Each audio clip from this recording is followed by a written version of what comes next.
Sejam bem-vindos ao Tricast. Hoje estive à conversa com a Hanna de Sousa, uma das 3 portuguesas presentes na edição deste ano do Havaí. Ela que este ano venceu o IRONMAN Vitoria, tornando-se a primeira portuguesa a conseguir vencer uma prova Ironman. Neste episódio ficamos a saber tudo sobre essa vitória, sobre a preparação para o Havaí e ainda quais as expectativas para a prova de dia 5. Fiquem por aí e conheçam a história da Hanna de Sousa no terceiro episódio do 7Days7Stories.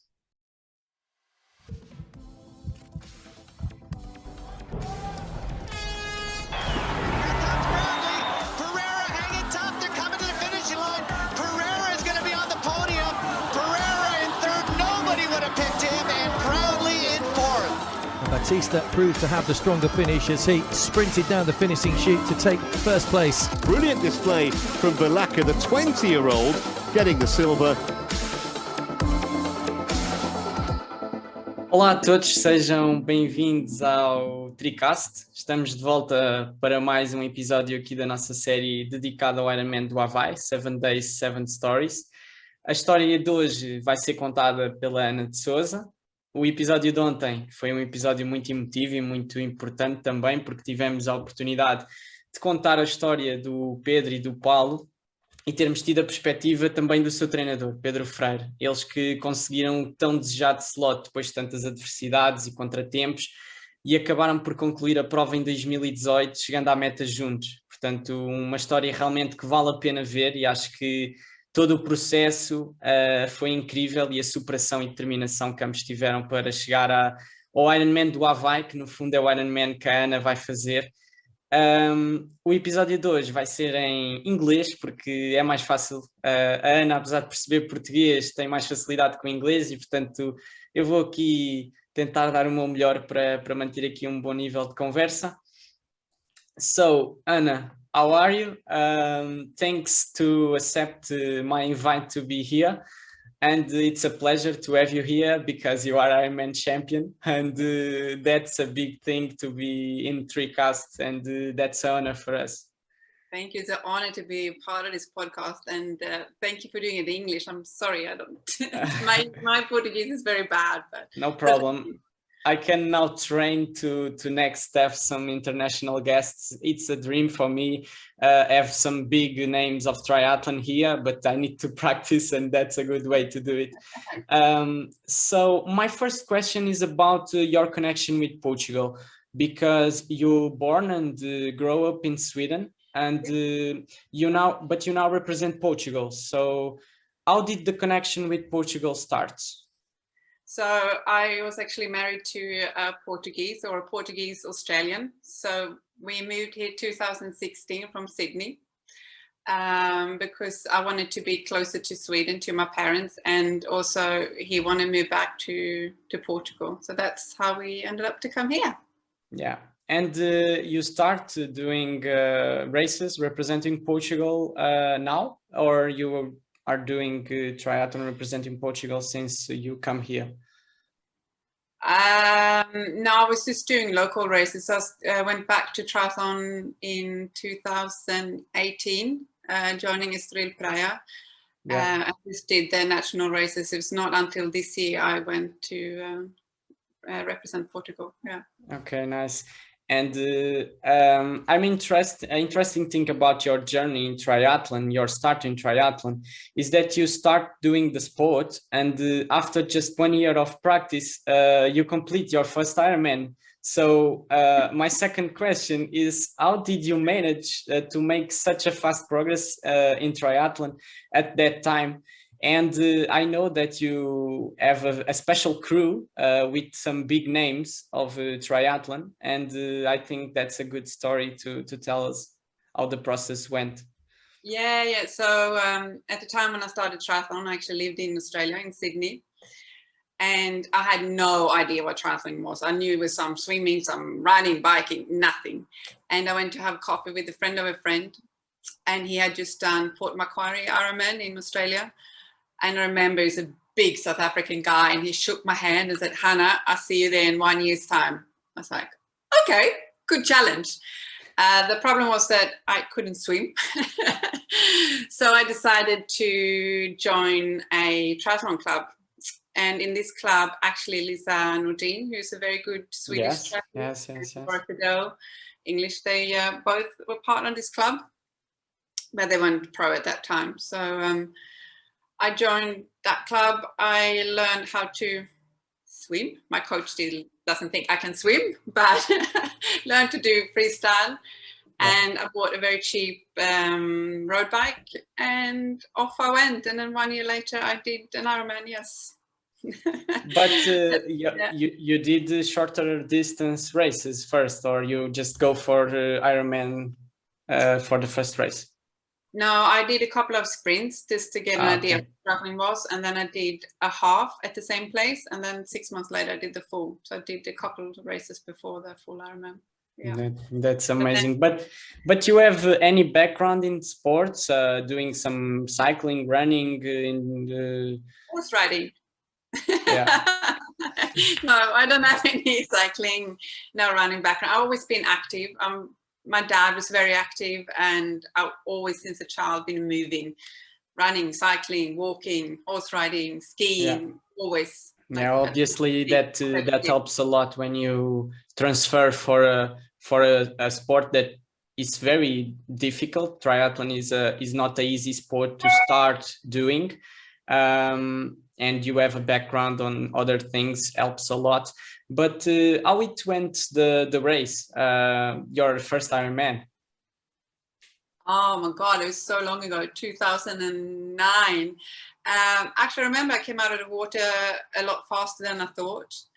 And the bike went quite well, but I remember running, and then my boyfriend at the time was like, F is crazy. I'm going to run 4 laps. Each lap is 10K. I'm going to die. And I came in at, I think it was 11 hours, 45 minutes. And I was very, very that's pretty good. Yeah, I know, but at that time I thought I could do a lot faster. I had no idea, you know. And you did the Ironman with a road bike. Yes. So that explains a lot about your very good results now, because doing sport, doing a triathlon for just 1 year with a road bike, and in this first Ironman gets 11:43. A lot of people dreams about sub 12 hours and train like 5 years, and you did it just in 1 year. So that's pretty good. And obviously you have some ability to this. Now I think it's a good way to start focusing this podcast with the Ironman Hawaii. That is the big thing that we are talking here in this 7Days7Stories. So you win Ironman Vitoria. So your slot win was pretty special, because it's the best way to get the slot is to win the race. Ironman Vitoria just have a pro field in men's, and you are competing in the women's field with all the age groups, very competitive one. And in a very hot race, that was not an easy race for sure. You did a 9:43 time. That was the best overall time for women. And you lead the race at the 21K mark. I check it, so that was a big win. Yeah, and so that was a big achievement for sure. And I want to know and dive a little bit for this race, because I think the moment when you crossed the finish line in first place, that was pretty special. How it was. Yeah, I actually couldn't really believe what I had achieved, because before the race I was going down thinking, if I'm lucky or if I have a good day, maybe I can win the age group, because that's what I have to do to get the qualification slot. Yeah. And if I have a good day, I'm hopefully can do 10 hours. So actually to cross that finishing line, being the first girl, was very, very, very special, and the crowd around it made it even more special. So it will be a memory for life. It was incredible, absolutely incredible. And in that race, you are not in the lead since the start. You are just taking the lead at 21K mark. But how the race goes, the swim, the bike, and the run, how it feels in that day? Yeah, so the swim, like I mentioned before, is my weakest point, but during the swim, I actually really enjoyed it. I had fun. I came to the end actually thinking, I can continue swimming. I love this. This is great. Yeah.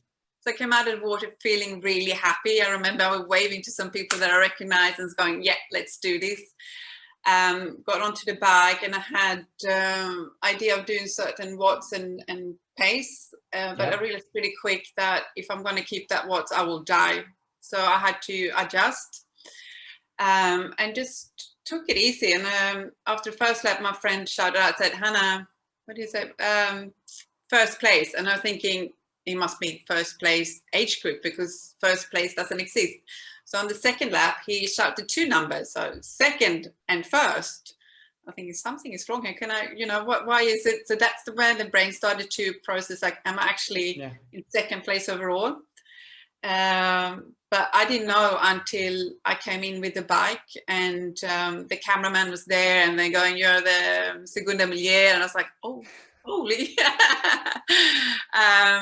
And then started the run, and I started the run way too fast because the bike went off, and I got very excited. And like I said, the crowd was cheering on. Yeah. And I did not have in mind to catch the goal. Actually, I was just going, it's going to be a long day, a marathon, and anything can happen. And my coach Hugo said, until the 10K mark, just keep your pace.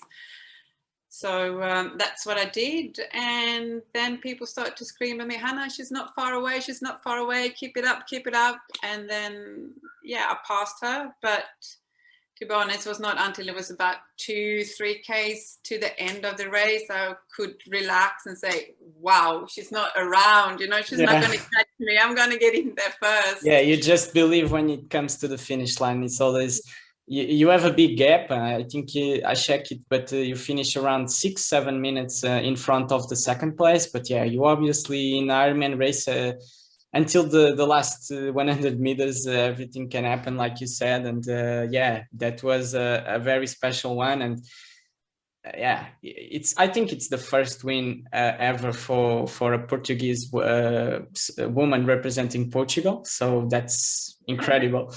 And now diving a little bit, you gain your slot. Obviously, it was your first goal. You go to Vitoria to get the slot. And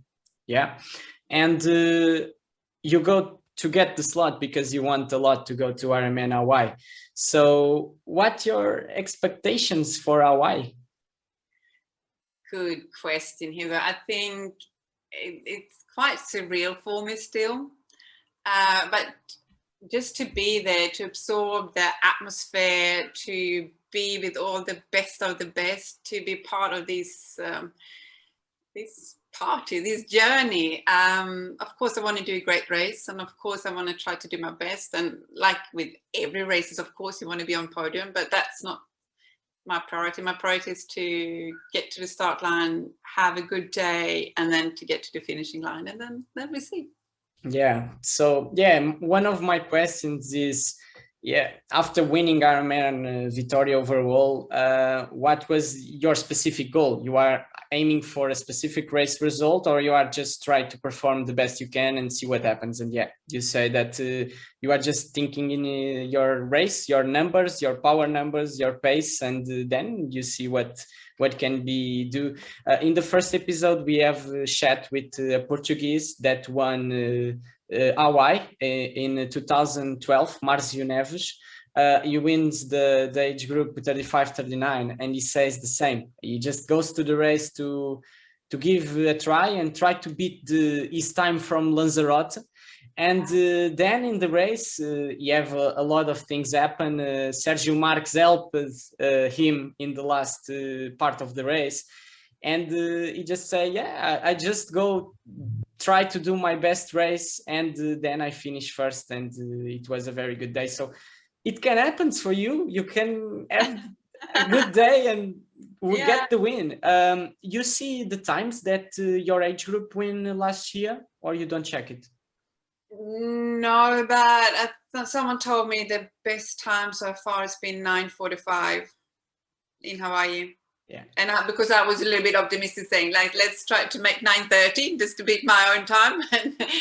So if I can, Hawaii will be a lot slower than Victoria. So if I can do around 10, it will be fantastic. But I'm not looking at the times like that. I just have to try to give my best in each segment. Yeah, in Hawaii, the timings are a lot different between every year because of the wind on the bike. Sometimes the bike course was very fast and the times was easy around for the pros 4:10, 4:05, and some days it was like 4:20, 4:30, and for age groupers obviously is different too.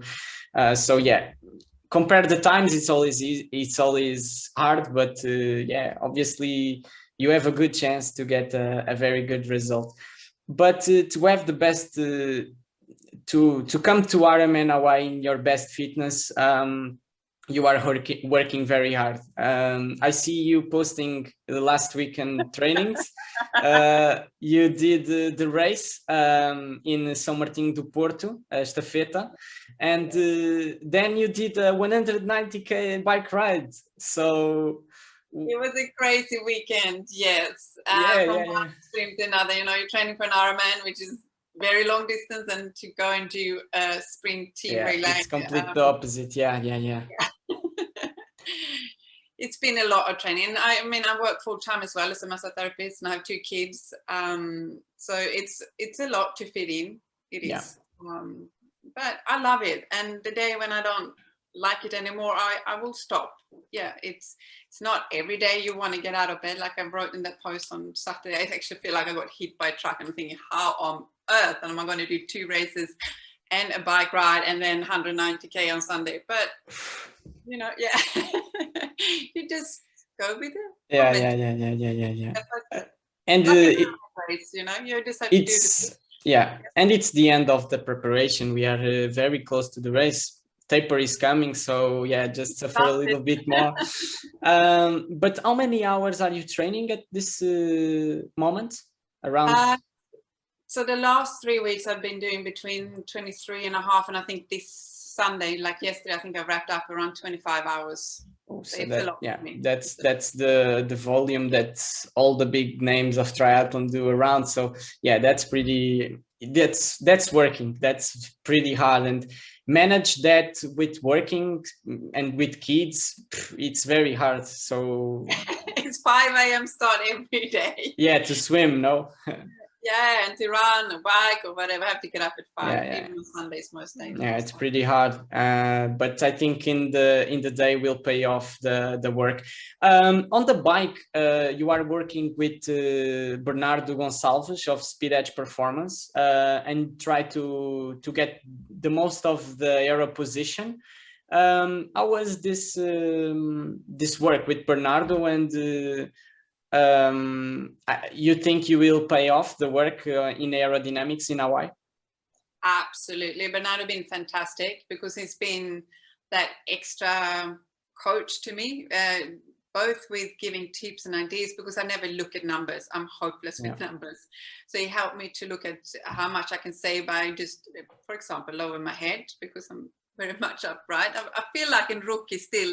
People mustn't laugh, but I feel quite new to triathlon, and because I've never actually focused on my performance, I've just gone to do races for fun. Yeah, it's for fun. Yeah. So this year I kind of tried to step up a little bit. So it's really been pointing out what I have to do and where my nutrition should be and what I should think, and it's been absolutely fantastic, Bernardo. So it will help for sure.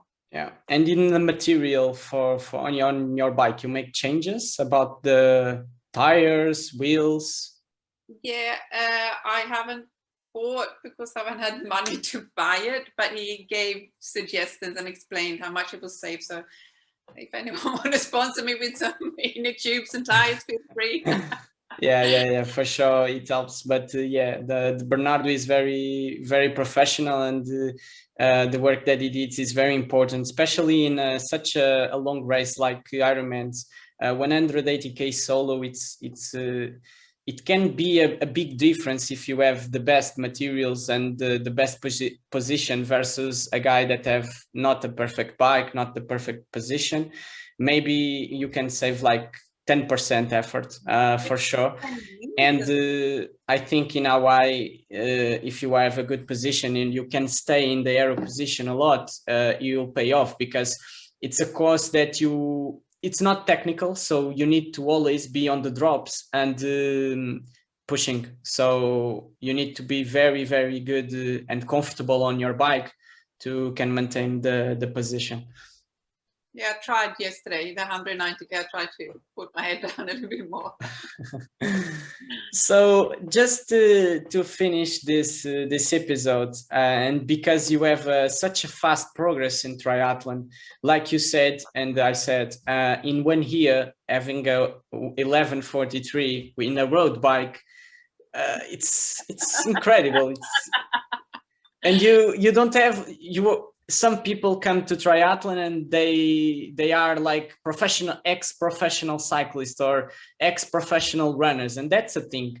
When you just have some experience in other sports and you come to Ironmans and without any experience you do a race and you finish, just to finish is hard. 11:43 is very good. And now with not so much years, how many years are you doing triathlon? So I did that 1 year to train, and then I actually took 10 years off, not doing triathlon at all. I had the kids and I did other things, and started 2018 again. So it was 4 years now then, basically. Yeah. In 4 years, you put now 9:43. So but I started very like a beginner again. I was not very fit when I started 4 years ago. Yeah. So yeah, just a 4-year process, you make it for 9:43. So I think it's good for you to next year try like challenge rot or something and do like 9:30 or something, because maybe you are capable of. But my last question is, what you think that makes you develop so fast and get very good results in such a short period? You're probably going to laugh now when I say, you know what, they have an expression, because my dad is Finnish, so my mom is Swedish, my dad is Finnish, and the Finnish has something called sisu, and it's basically you don't give up, you're stubborn. I have no answer, Hugo. Yeah, but I understand you are just doing what you need to do and you don't complain about the training, and you just need what you need to do to be good. And I think that's important. And maybe your coach Hugo is very important in this process too. Yeah, he's been very good. I've improved a lot. I've been with Hugo for 2 years now, and since I joined him, my performance actually increased a lot. Yeah, he's pushing me, but it's obviously paying off. And I think Hugo have a very big experience in Hawaii too, because he compete there and he coach some athletes that comes there. Any tip that he gives to you about the race, or you don't talk about any specific thing about? No, Hugo is basically telling me to not focus too much on the numbers, actually listen to my body and have fun, to enjoy it. Because he knows as well, when I enjoy, I relax, and when I relax and have fun, I perform better. That's what happened in Victoria. I went there to have fun. I wanted to perform, but I actually made sure I had fun and I had a great day. And he basically told me to go and have fun. So let's have fun in Hawaii, and then the result maybe comes. So yeah, I think that's it. It was a pleasure. Anna, thanks a lot for this chat. For sure, you are all very proud to have another Portuguese female in Hawaii this year, representing Portugal. And so in day 5 October, we will be all sharing for you and for all the Portuguese. Thank you so much. Thank you.